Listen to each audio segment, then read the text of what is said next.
Students Empowered to Independency is pleased to present The Cannabis Deception and would like to thank Mimic for sponsoring this important program. I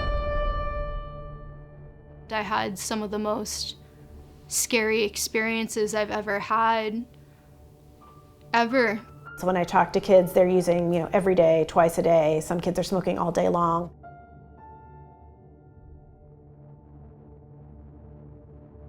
They're just losing their soul.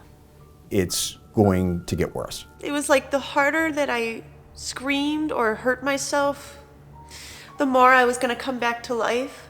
So this idea of marijuana is just pot and it's just the old, weed that we used in college or something different about it is a deception. I think there's deception, and I also think above all there is a lot of public misinformation and lack of knowledge about the drug. 2/3 of Maine teens believe cannabis is safe to use, and use rates steadily rise after entering high school, potentially matching Maine's adult use rates of 40% by the time they graduate. This alarming trend exceeds use rates in other states like Colorado, which was the first state to legalize. As a result, Seed is producing a third hour of programming on cannabis and has bolstered its featured guests to include several prominent experts who have been recognized internationally regarding cannabis science and policy.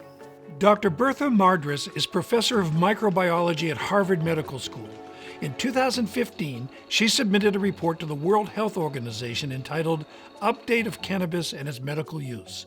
She was appointed as one of 6 members of the President's Commission on Combating Drug Addiction and the Opioid Crisis. Dr. Kevin Sabet is president of Smart Approaches to Marijuana and the Foundation for Drug Policy Solutions. He has studied, researched, written about, and implemented drug policy for more than 20 years and is a former 3-time White House Office of National Drug Control policy advisor. Dr. Ken Finn has practiced pain medicine in Colorado for 27 years and is president of the American Board of Pain Medicine and the editor of the first U.S. medical textbook, Cannabis in Medicine, an Evidence-Based Approach. Tonight, you'll also meet some Mainers on the front lines, medical experts and educators, as well as adults and students who have their incredible personal stories to tell. I think marijuana is today's most misunderstood drug. We've all heard about the harms, rightfully so, of fentanyl, methamphetamine, cocaine, crack, alcohol, and tobacco, which are our legal drugs that cause more death and destruction than all the illegal drugs combined. But that's partly because they're legal and they're marketed and commercialized. And marijuana is going down that path now federally and statewide.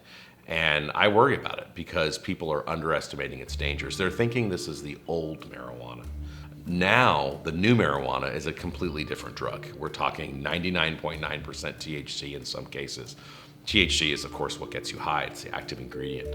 And so we're seeing levels of impairment, levels of addiction, and levels of injury and poisonings in ways that nobody could have predicted even 10 years ago. And I think a lot of Mainers were duped into this idea that this is old marijuana.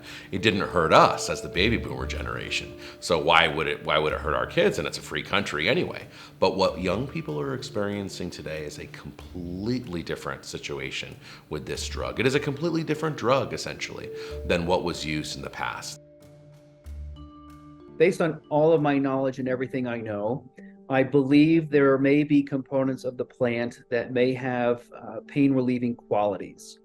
The problem is, and that's based on scientific molecular data, scientific information, but when you translate that science on the THC molecule and translate it into real life evidence, it doesn't work. Many people believe that medical marijuana can be used to help control pain. However, legalization in Maine has resulted in a largely unregulated commercial drug enterprise which markets highly potent THC products to an unsuspecting population. If you're looking at the scientific literature on the use of cannabis in pain, the science is very weak, especially when you're looking at dispensary cannabis. But generally speaking, we're in this very, very large social experiment which is fraught with a lot of risk.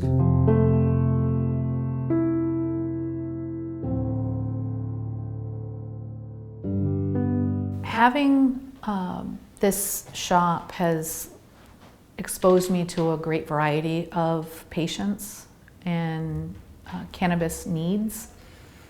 Working with younger people has been a little bit challenging due to the stigma and the extra care that's needed in overseeing their treatments. And we all know that kids have developing brains. They're not meant to have all these different substances in their bodies. So we have normalized, we've medicalized, and when young people were asked why are they using marijuana more, they say, it's a medicine. Therefore it has to be safe. It's been approved. That's one of the great misrepresentations of the industry. But the evidence for marijuana as a medicine is weak. It's thin. A lot of it is self-reports. It is not based on rigorous FDA-style drug approval processes. The marijuana industry has done such a good job to basically push people into the shadows, push the science into the shadows, and make you think like maybe there's something wrong with you, that you're actually saying that this could be harmful, even though when you look at the medical literature, when you look at the journals, when you talk to the scientists that are looking at this, when you talk to the parents that are being, affected by this and the families, there's no doubt that this can be harmful for some people. It doesn't mean it's harmful for everyone. And I think there's also some of that backlash. People, oh, well, if we say something bad about it, we're going to be labeled as reefer madness from the 1920s and 30s. And, we're going to be seen as these backward thinking Neanderthals. When in reality, it's totally the contrary. It's the fact that the science could not be clearer now about the potential dangers. The problem we face in medicine nowadays is that the society has deemed cannabis as a medicine. They've also said that it's natural and it's safe. And of course, it's legal in Maine. We never endorse cannabis as a medicine. It's never been studied as a medicine, only anecdotally. And that's something that I think is really hard to overcome in the public. But for someone who's looking for a higher dosage, they can use some of the concentrated products and put it in this device and inhale it. Correct. Using the concentrated oils is preferable for a lot of people because they can use less of it. It's fearful for some people because that's the high THC. In one gram you may have 700, 800 milligrams of THC in a gram of oil. For most people who use it, they're using just a small little bit. That's why they call it a dab, because they're just putting a little dab, and that's all they need. Okay. Can it be abused? Absolutely. So in a lot of ways, crack cocaine is to powder cocaine as the dabs and the waxes are to today's marijuana. But it's actually much worse than that, because crack cocaine is simply cocaine and some baking soda that you bake into an oven so that you're able to have a rock instead of a powder that you can smoke. And smoking is more important to people who want to get high than inhaling through your nose because it hits your brain faster. That's the difference between crack and powder cocaine. There's a difference, but it's more in the kind of way that it's prepared. In the way that dabs and waxes are compared to marijuana being inhaled, in a cigarette, in a joint, is totally different than that. We're not adding one or two little things. We're actually extracting only the THC. We're leaving the terpenes, the flavonoids, the other cannabinoids aside, and we're extracting only the THC, and we are inhaling it in a way that we never have before. That is so different than marijuana. And what we do know, and know really, really well, is that people who are young, whose brains haven't fully developed, are at real risk to the downsides and risks of cannabis. And that includes, on average, an 8-point reduction in intelligence quotient, IQ. This is super powerful stuff, which is 25 to 30% THC by weight. And that dose, that high dose, has profound impacts on developing brain. I understand that in Maine, 95% of marijuana sold is high potency. That is so dangerous for the population of Maine. Why? because high potency marijuana is associated with more psychosis. It's associated with a more rapid onset of addiction. And there are no scientific papers or evidence that the higher potency benefits anybody. All we know is that the higher potency makes things worse. 401 South Palm 1083, Preble by Willard. How we doing? Good, you? Drove a little fast out of that lot, Yeah, don't you think? I know. What's going on? A little scared. Why? That's all. I don't know. All right, turn around. Yep. You're gonna be under arrest for OUI. The alcohol was a major problem, but the pot was even more of a problem. So I was 13 when I first started smoking weed. I was in 8th grade, and all of my friends have older siblings that are all in high school, partying, doing this and that. So I would go over to their house, and their older siblings would be like, hey, do you guys want to come to a party with us? And of course we're gonna be like, yeah, the older kids, they're cool. Let's go hang out with them. So we would go hang out with them, and that's when I'm seeing all the drinks go around and the blunts getting passed and bongs getting handed around. And they're offering us if we want to try. And of course I'm gonna say, yeah, I want to be known as the cool 8th grader that's doing this stuff with high schoolers. So I tried smoking weed. And right after that first hit, I was just like, this is my thing. This was created for me. I need this in my life. I realized at 16, when he got his first arrest for medical marijuana, that he needed help, that he was turning into an addict, just like so many people that my life has been surrounded by. It doesn't matter like how old you are, 16, 17, 18, under 21. Just nowadays you have so many resources to go get it for you. Either friends that are actually over the age of 21, friends that are 18 that just got their med card so they're legal. So I have some examples of the dab pens and the vape pens that we've confiscated at school over the years. And so, I know that some of you are familiar with them, but some of you might not be. And this was one of the cartridges one of my custodians found in the girls' restroom, and she thought I, was interesting. And on the back of this, it says Purple Rain Indica, but the total THC in this is 82.73%. Marijuana in the 80s and 90s was anywhere from 2 to 5%, 2 to 5% THC. And then right around the turn of the century, genetic engineering, people, she called it the botanist, we started hybridizing, highly concentrating the marijuana to be now it's about 18 to 25% in the flower. So the flower stuff would be like the skunky smelling stuff that people would need a joint or a bowl or a blunt for. But if you're smoking, or if some people are smoking out of the vape pens or the dab pens, this oil here, that comes in these cartridges like that, most people aren't using 20% in here. It's 45, 50, 55, 60, 82. It can go up to as high as we've seen is about 95% THC. And I think we're, as a society, we're not doing a strong enough job of educating our young people, educating our parents on how different these devices are and what these devices use as their substance. The concentration of cannabis is just out of control.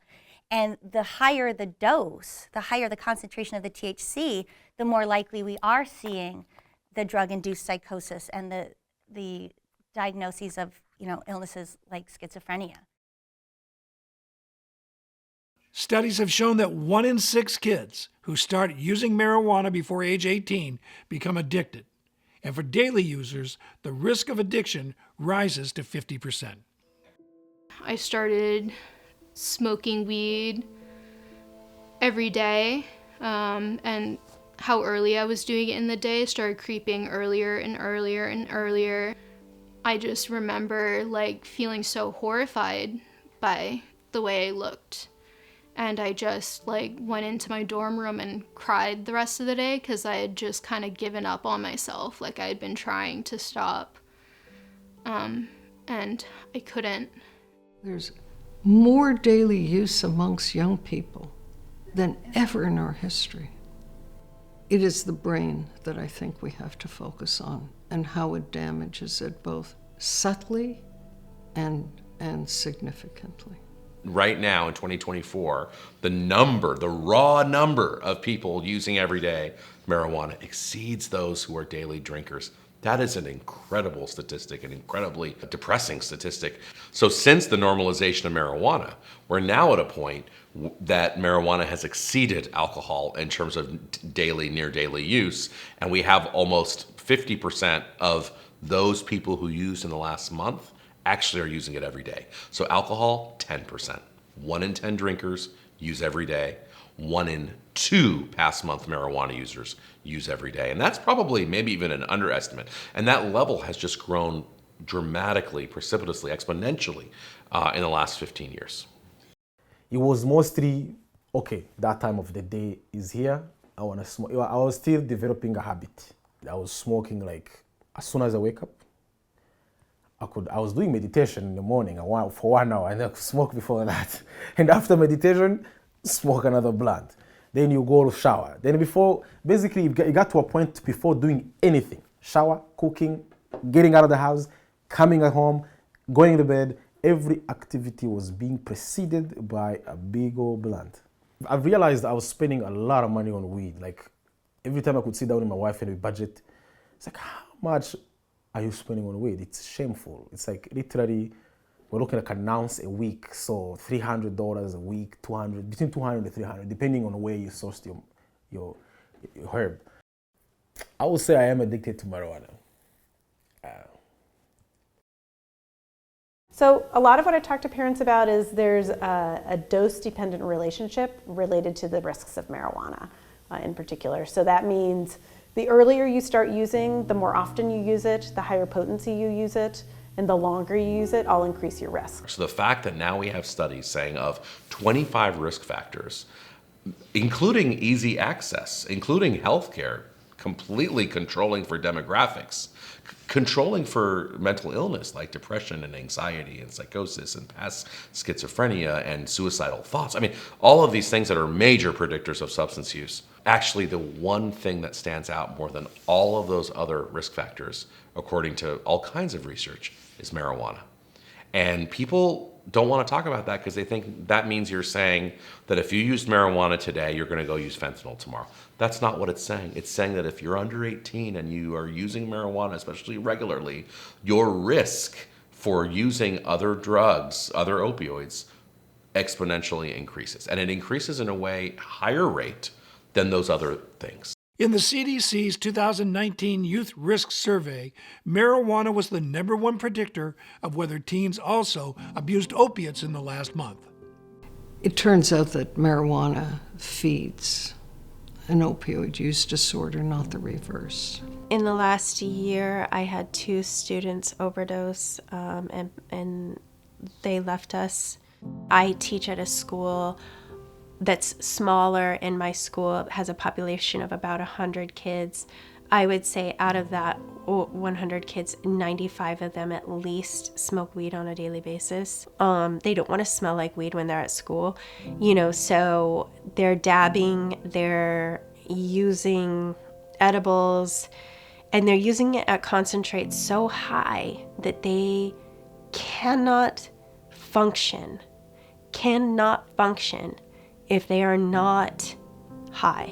Very few people start their substance use disorder life with heroin. Rather, they may be initiated into alcohol or cannabis with a friend or even a family member. And that starts the journey of them feeling better on a substance. Perhaps there is a sense of distress. So this generation of young people are not as capable of modulating and controlling their distress, and that puts them at greater risk of using substances. Giving them stronger and stronger substances to use really puts them behind the 8 ball. Kids just drop, they go away. You don't hear from them, they don't ask for help. They are in a state of depression that's so lengthy and so vivid that they are just gone. They walk in just like a zombie. They don't have color to their face. They probably haven't showered for a couple of days. Things that are so normal that we take for granted as adults, like showering, hygiene, brushing your teeth, having eyes that look awake, being able to smile with your eyes. I can't remember the last time I saw a kid smile with his eyes. Yeah, so it's to the point where they're just losing their soul. So we know that year by year by year, we have an increased number of opioid overdoses and drug overdoses across the country. And that strongly correlates with more states legalizing for both medical and recreational purposes. So psychosis is what's considered a thought disorder, and so people can have psychotic symptoms for all kinds of reasons, and there's all kinds of dyspsychotic symptoms. So the thing that people normally think about is hearing voices, seeing things that aren't there, but there's actually a lot of different kinds of psychotic symptoms, including disorganization, not being able to tell reality from fantasy, thinking you're living in a movie. I have people that have tactile hallucinations that feel that they have spiders crawling up and down their arms. I have people that have paranoid delusions. They, think the CIA is after them, think people are after them, see their faces change. So there's all kinds of different symptoms that people can have. But something had flipped in my brain. I don't know what, but I just wasn't processing it the same. And whenever I'd smoke it, I'd become completely psychotic. Sometimes losing touch with reality, and I had some of the most scary experiences I've ever had, because I was just hallucinating faceless people, hearing whispers, becoming really convinced of bizarre things were happening. I had heard about how high potency marijuana could cause psychotic symptoms. It just had never really done it to me before. I guess it was a bit of a surprise, and it was scary because I was afraid it wouldn't stop. I would just always feel like that. But the feeling would eventually go away, thank God. So most of the people I see, like I've said before, have psychotic symptoms of some kind.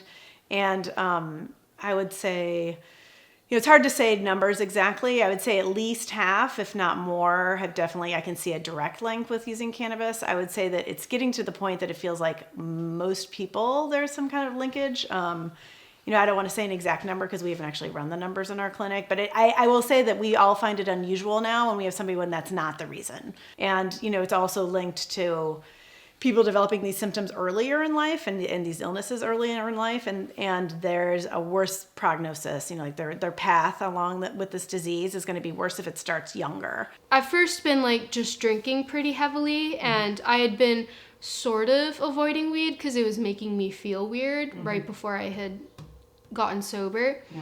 And then the drinking wasn't going well, so I started to replace it with smoking weed. And it was just making me feel so weird and have panic attacks and just feeling like I was in a video game. Just as simple as crossing a road when I was in that headspace. I was seeing the cars and they just kind of looked wrong, they didn't look real, and I stepped out in front of one of them one time. One group of patients that really concerns us in mental health in Spring Harbor Hospital are teenagers, 14, 15 years old, who come into the hospital psychotic. For all the world, it looks like a first break for schizophrenia. They're having hallucinations, delusions, disordered thinking, all the classic symptoms. When we get them a little bit better so we can have a conversation, many of these kids are using cannabis excessively. So I would say that the majority of patients coming through Spring Harbor Hospital on the ICU have positive cannabis in their urine. Of all the substances, and this is based on peer-reviewed medical literature, of all of the substances that can convert to psychosis, marijuana is the highest substance that has the conversion rate. I think 47% have potential to convert to psychosis, much higher than methamphetamine, cocaine, opioids, and alcohol. So we are halfway through our first semester this fall at USM, and we are seeing a tsunami of students with mental health crises, ranging from anxiety and depression to suicidal ideation and an increase in cannabis use.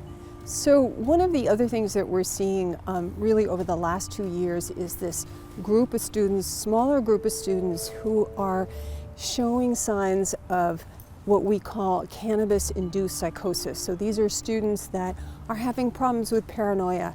They're having problems with reality testing. They're describing kind of bizarre behaviors that they engage in. It's just, it's incredible. It's so worrisome that there's such a cavalier attitude that it's so helpful with everything without understanding its long-term impact and how it affects a growing and a maturing brain. And people at risk for psychosis generally are people who have had family members with schizophrenia or other psychotic disturbances, or young people who are beginning to show at risk for psychosis behavior. Their grades go down, they become more introverted, they spend less time with friends, they spend less time taking care of themselves, perhaps they become disheveled, but they're not yet experiencing hallucinations or delusions. We know that those kids, particularly those with a family history of schizophrenia, are particularly at risk for the development of schizophrenia when exposed to high-potency cannabis. Waiting for a UFO, thinking my dead father was coming, and waiting for my daughter to come in on a rainbow felt very normal. I remember every single feeling, but in that experience, it felt 1,000% normal. And I went to the emergency room and they did a brain scan and it was all apparently normal, but I didn't feel normal. I felt like I was really tapped into some other dimension and I was hallucinating. And I went to the hospital and they didn't do anything except go home and sleep and maybe stop taking edibles. And I did exactly what they said and I snapped out of it. I felt a little weird for the next few weeks, but I didn't touch edibles and I kind of came back to normal. Fast forward to last summer, I hadn't touched anything in a couple of years at least. And a friend said, hey, you want to try a gummy? I said, sure, it's been a while. I wasn't 100% clear that the previous episode was directly linked to the use of those edibles. But then last summer I took one edible and the effects were instantaneous. And again, I really lost touch with the reality I was in that day. I have a friend who was here, smoked with me more than one blunt. Whoa, hundreds! He flipped.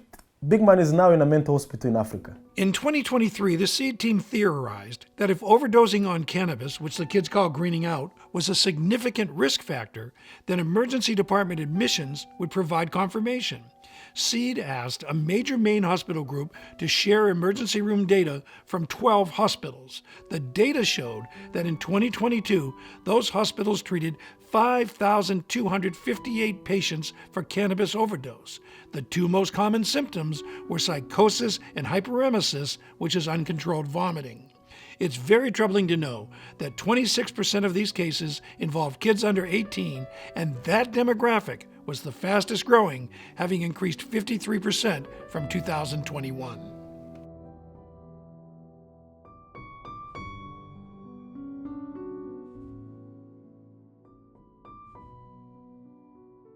The most important thing that I've heard from parents and from young people around the country is, why didn't I know this? I thought that weed was this plant, this natural medicine, right? And that everything was fine. And it was not fine. And it triggered a mental break, like a real break from reality that was debilitating and caused a big, rupture in my life. So I didn't use weed, I didn't smoke in high school, and there were a couple people who did it, but I was really a little bit afraid. But then I went on a gap year to Israel to experience and to learn, and I went with about 50 American kids from all across the country, and some of these kids had been smoking weed for years. And I ended up smoking quite a bit on the program. By the end of the program, it was about daily. but it was much lower potency weed that we were getting in Israel, and it didn't really affect my brain and my mentality too much. I think I was less productive and maybe less like social or less goal-oriented, but I did not have any psychosis. And then I went to school in the fall, and it was actually right around the time that weed was legalized in Canada. And so it was perfect opportunity for me, a new weed smoker, to smoke more weed. And that's sort of where things started to go downhill.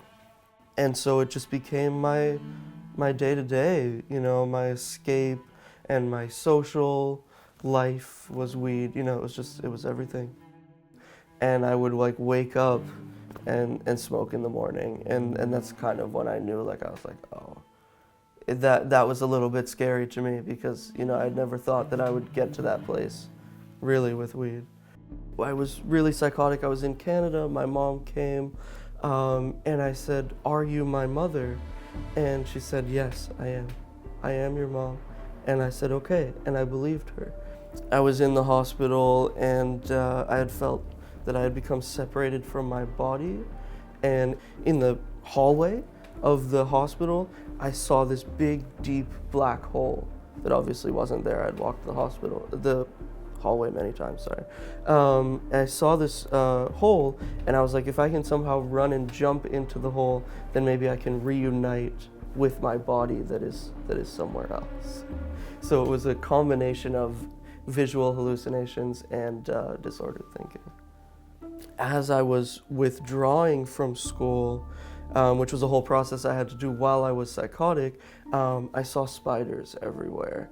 But I was with the woman that I was withdrawing from school with, and she looked particularly like a spider, and her face looked like spider eyes, and it looked like there was a spider on her desk, and it was just terrifying. So that's always kind of been a fear of mine. I feel like it really took 3 years from the point of psychosis to start feeling confident, like a good amount more confident in my brain, such that I could start doing more things and doing school and making more friends. I'm used to the THC molecules and the receptors and the neurotransmitters and this and that. I'm used to this, and now it's gone, and it can be really difficult. And so I feel like it's really tough, because once someone has like built that reliance, quitting can be like almost impossible. Like if you're okay on it and then you're really not okay off it, how do you get off it? And so I don't smoke. And now I've invented myself as someone who is proud of that, who's like, yeah, I'm hanging out, people are smoking weed, sorry, I don't do that. It's not me. I think people see the normalization of weed in pop culture, and I think that's a big part of why they're like, oh, it's just a normal thing anybody can do, totally fine. It's not the case. There is an increasing body of evidence that marijuana use amongst young people is associated with increased suicidality, suicidal thoughts, suicide attempts, and suicide completions.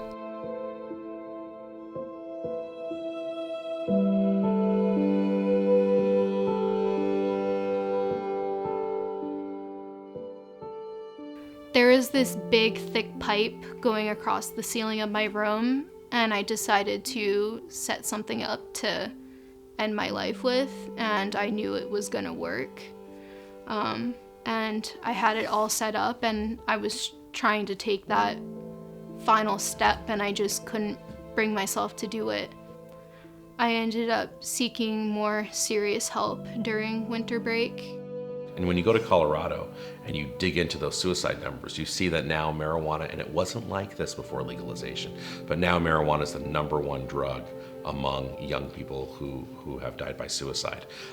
We now see the research showing how today's marijuana, and this was not the case 30 years ago, but how today's marijuana is linked inextricably, very closely with suicide attempts and, unfortunately, those that succeed. And given that Maine is number 15 in the United States for teen suicides, That should be a wake-up call to us to look at the links. Of course, with all drugs and the other issues that are going on, it's not only one drug, but the one drug that stands out more than any other is marijuana. So we shouldn't be ignoring that in Maine.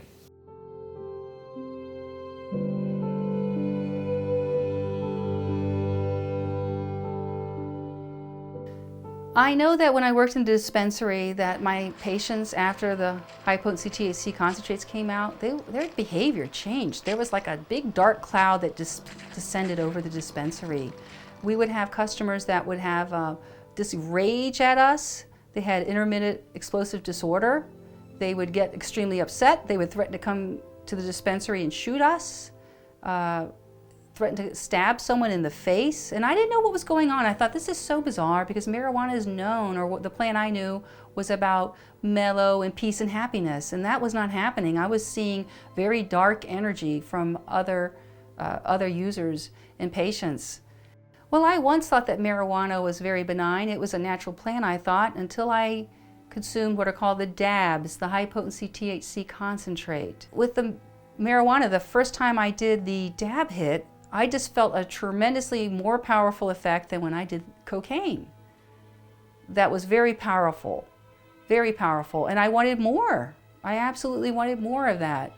And my friends were very concerned, and they tried to say, look, we don't think this is right, you've changed, what happened? You used to just smoke a bowl, now what's going on, this is really bad and you need to stop. However, I didn't want to stop. I wanted to just do more, and I started doing a lot of concentrate just by myself.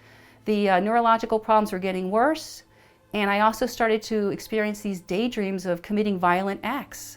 And I first thought about beating someone in the head with a baseball bat, and these were basically patients at the time who came in the dispensary and also coworkers.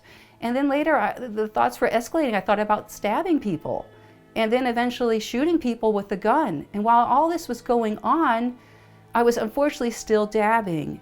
And then for a while I thought about finding my CEO and torturing him and killing him. In my eyes, he wouldn't have been a human, so there would have been nothing wrong with that. And this went on for months. People noticed a substantial change in my behavior.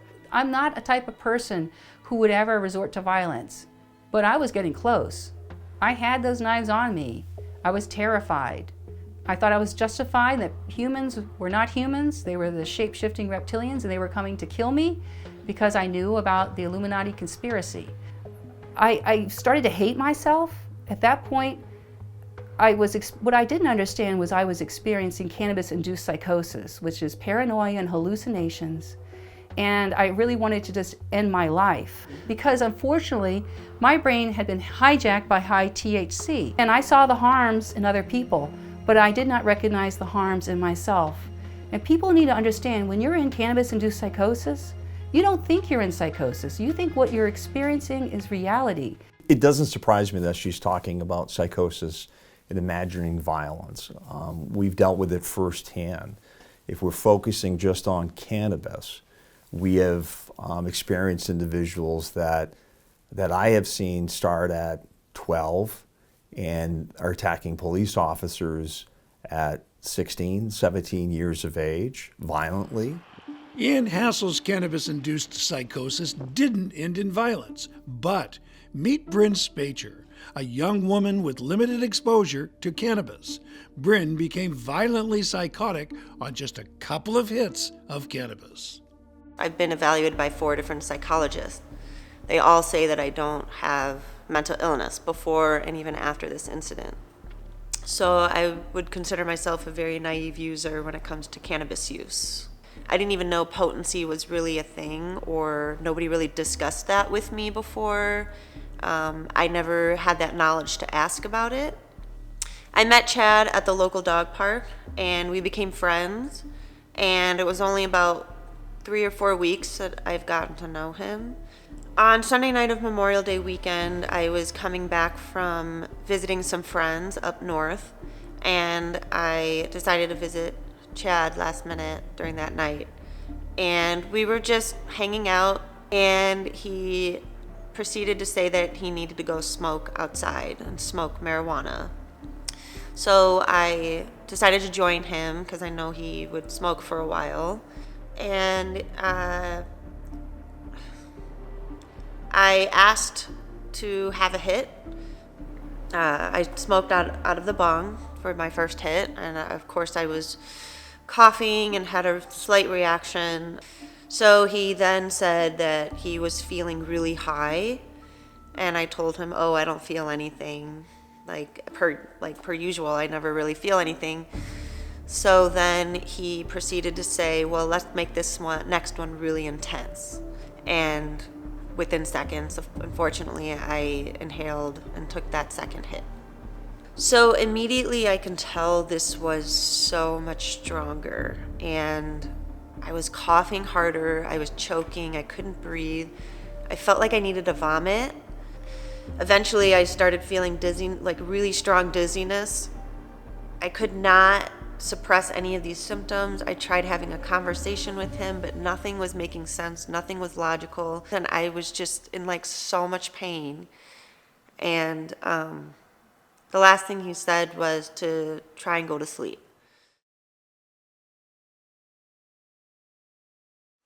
I wasn't sure if I was dead or not until I started to see visions where it felt like I was floating and I saw my dead body on the porch. And that basically solidified that I'm dead. And then were some really horrifying visuals, and it felt like all I could see was like I was watching some TV of all these really horrible things happening. And there was no, like this whole experience, I was not able to perceive or interpret or do, like there was no thought, there was no emotion, there was no judgment, morality, what was right or wrong. And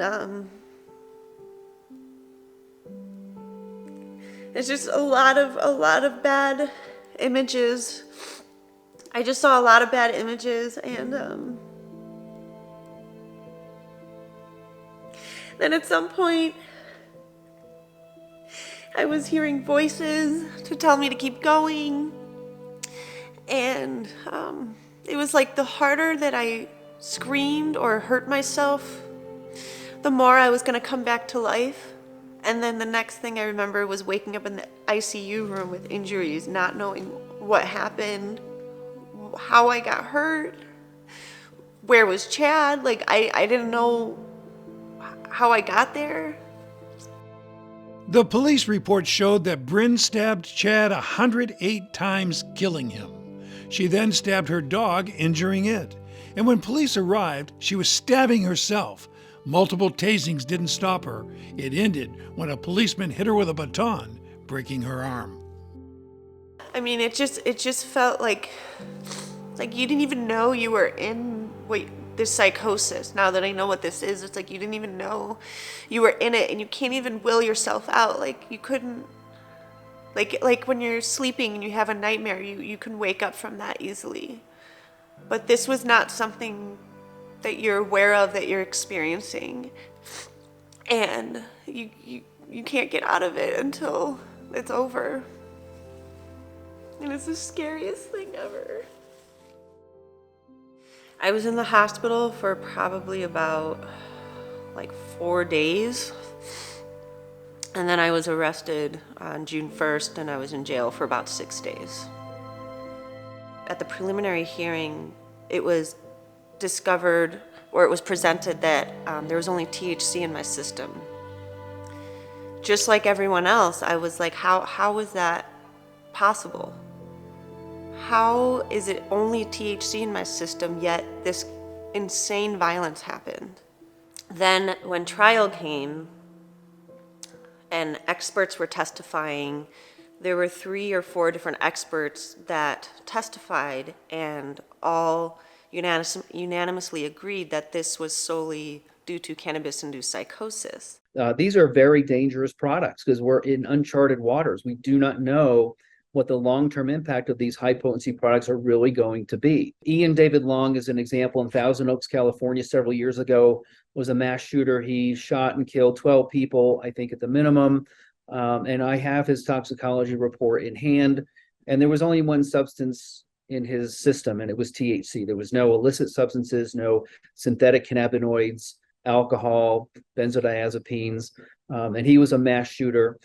Kevin Neal from Northern California several years ago was a marijuana grower. Apparently didn't like his wife. I think he shot and killed her, stuffed her in a hole under their mobile home, didn't like a couple of neighbors, shot and killed a couple of them, went down the street to try to shoot up a school. And I think at least 4 people were killed in that instance. And I have his toxicology report. And there was only one substance on his drug testing, and it was THC. Not synthetic cannabinoids, not alcohol or other illicit substances. I think we talked a little bit about Christine Kirk, who was a woman here in 2014. Shortly after legalization, her husband went out and bought a bunch of edibles and became acutely psychotic. There was no other explanation for his acute psychosis other than his ingestion of a large amount of THC edibles. And he became acutely psychotic. And so she got on the phone with 911 requesting help. And in the middle of her phone call, he had gone to the gun safe, pulled out a gun, and shot and killed her in front of their children. And now he's serving 30 years in prison. Blair Ness in Dallas was a 32-year-old father who brutally murdered his 16-month-old son in the middle of the day. I mean, there were skull fragments in the apartment. The apartment smelled like marijuana. And I have the child's autopsy report, who was stabbed dozens of times. And I have the dad's toxicology report, and there was only one substance in his system, and it was THC. 3 weeks before the Planned Parenthood shooter here in Colorado, we had the Halloween shooter who killed a military veteran, shot and killed 2 women, ironically, in drug recovery before the police shot him in downtown Colorado Springs. And I have his toxicology report. There was only one thing in his system, and it was THC. And so even though, I mean, not everybody, like I said, that uses THC has become a homicidal maniac, but it is a risk factor. Medical examiners and coroners are completely oblivious to the link between cannabis use and death. Medical examiners and coroners need to start reading the literature on the impacts of cannabis on multiple organ systems, including the heart and brain, because they need to account for that as a potential contributing factor to somebody's demise. Dr. Finn says not all cannabis users become mass killers, but he's made it his mission to research and catalog when violence may have been caused by cannabis-induced psychosis. It's more frequent than you would think, and it's possible that Maine's own Marcel LaGrange will be added to the list. LaGrange randomly killed a Westbrook couple he did not know in front of their children in June of 23. I know a lot of people don't believe or don't want to believe that marijuana or cannabis can be harmful at all, but if it's not being talked about, if we're not spreading this type of awareness or education, there's just going to be more and more and more psychosis stories. And it's just going to be really, really dangerous, especially when marijuana is legal and everyone assumes that it's just safe, and they don't even know what they're getting themselves into when they go to these dispensaries. So we continue to see more and more acts of violence, bizarre behavior in the public, in private. This is something when I started in '97, we probably would have 5 or 6 what we would refer to as mental health calls a month. We're now dealing with about 10 a week, and this is a small community. And so it really hurts me, it bothers me, like painfully, to see people do things that are damaging to them, especially when there's not the restrictions in place to help them, and they don't know what they're doing, that they think that things are safe. And so it's just really painful to watch people destroy their lives. Not only destroy their lives, but to destroy their parents' lives, their children's lives, destroy their relationships. I mean, I've just, not just marijuana, but I've seen addiction just destroy people's lives. And so it's really hard to watch. When I'm driving around through town and I see cannabis shops on every corner, I see weed symbols, marijuana signs. I hear my son saying, "Oh, so-and-so turned 18, gonna go get his medic card now." I can't understand how this dangerous thing that is now stronger than anything I had ever seen when I was in high school is ever going to slow down. I see more and more younger kids that are going to be introduced to it, just like my son was, by their friends' older siblings. And even if you think that you're just starting with smoking weed every day to try to calm down, it's going to end somewhere else. 90% of the time, it's going to end somewhere else. So this idea of marijuana is just pot and it's just the old, weed that we used in college, something different about it, is a deception. The idea that this is about health and wellness is a deception. The idea that this isn't hurting your brain, especially if you're under 25, but even if you're over 25, is a deception. The idea that it's safer than alcohol is a deception. The idea that in its current form it's medicine is a deception. The idea that it, helps with mental illness, which is something that we hear a lot about, is a deception. So the whole thing around cannabis and the need for it to be legalized is a complete deception. Let's put a ceiling on the potency of cannabis products. In other parts of the world, 10 milligrams per package is a very rational dose limit. In fact, we know that 8 milligrams of THC pretty much saturates receptors. Second, and I think most importantly, so much of this problem can be abated and mitigated by having an age limit of 25. And I realize 25 sounds like such an arbitrary number, but neurobiologically, that's when our brains have formed. But it's really important to know the harms, and we really do know, that the use of cannabis on a daily basis before age 25 in high potency forms greater than 10 milligrams, for example, at a time, is associated with pure harm. We can't abdicate responsibility for public health to the Treasury and expect good results. We just cannot. Thousands of kids go to the hospital every year, thousands, and nobody says a word.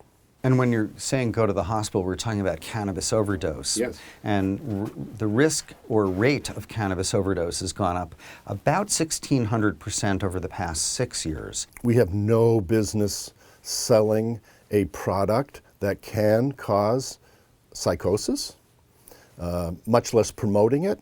If any other environmental toxin that could cause, or chemical that could cause psychosis, you would not sell it. It led to me wanting to not live anymore and me needing it every day to just wake up and get out of bed. I had lost 35 pounds and my mom's just watching me get thinner and thinner and thinner, and she's trying to feed me and get me to eat, but I just won't eat because I have to be high. So a friend of mine took her own life a little while back, and after I told my mom that I've been attempting too, and all of that, my mom had her come over when I said, no, don't tell her. She came over, and the one thing she said to me was, if I could have done anything to save my baby girl and get her the help she needed, I would have done anything, but now I get to see her sit on my mantle. And I just lost it after that. I looked at my mom and I'm like, what am I doing to my mom? Like, my mom's taking photos of me in cop cars trying to teach me lessons, and I'm showing up late at night and crashing my car and just doing all this stuff, and it just wasn't worth doing that to her. So I thought about both of them and I chose to go away. Kind of that moment. Yeah. Wow. It was realization. Over the last 8 months, we have spoken to several thousand students and adults about high potency THC, alcoholism, and addiction, and we think it's making a difference. Because I've had kids come up to me and talk to me and be like, hey, I've been a year. And I'm like, you keep going. Don't you feel so much better? You're a year sober. How do you feel? And they always say, I feel great. It's inspiring. Keeps me going with, I want to keep pushing forward and what I'm doing, staying clean, staying sober. The brain is the repository of our humanity.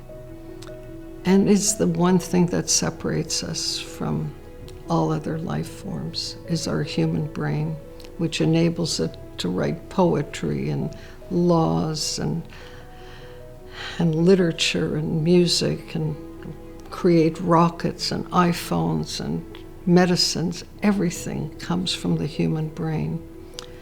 And I consider this a defense of our brains. Certainly not a war on drugs. We just have to defend this beautiful brain of an adolescent child from being derailed. I think that's what we have to keep talking about, is that it's a different product today. When we look at those examples of edibles that are 1,000 milligrams of THC, that's not the same as what we were talking about even 5 years ago.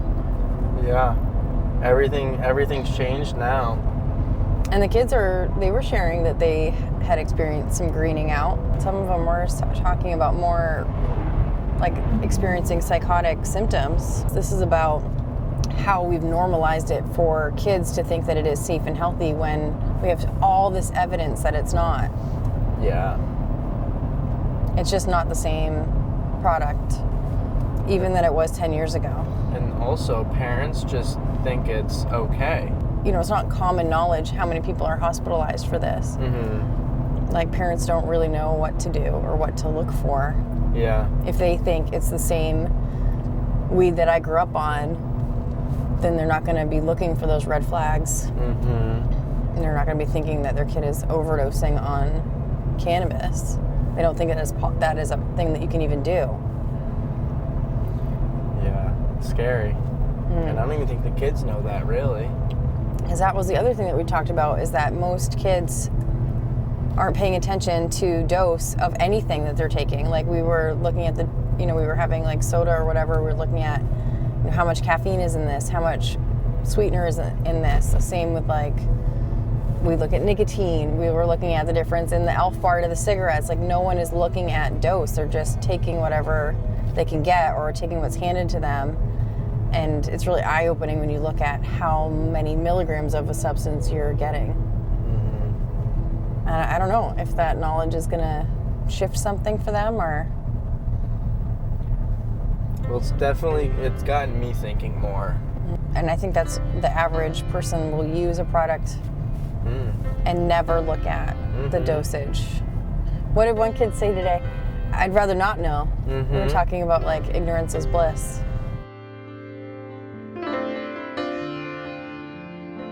This is Bill Green. We thank you for watching and thank Memic for its sponsorship and Maine Public so that we might get this important information to you.